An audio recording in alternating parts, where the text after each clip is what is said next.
You've probably seen Western movies or television programs where an old-time telegraph was in use, the kind where the operator translated the clicks it made into dots and dashes. This project uses a more modern circuit, but the principle is still the same as it was in the days of the Wild West. When you press the key, you'll hear a click. Look carefully at the schematic. You'll notice the electricity flows from the negative side of the batteries through the relay. See the curved lines in the schematic symbol for the relay? Those curved lines represent a coil of wire inside the relay. Something fascinating happens when electricity flows through a coil of wire. The coil becomes magnetic.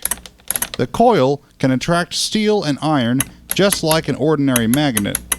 As soon as the electricity stops flowing through the coil, it loses its magnetism. This is known as electromagnetism. Relays are another type of switch. They let us use one electronic circuit to turn another on and off. Here's something to think about.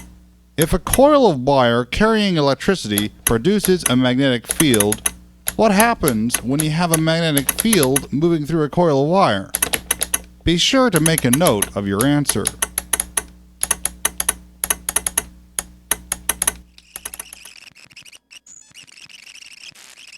This has been a Cassette Master production.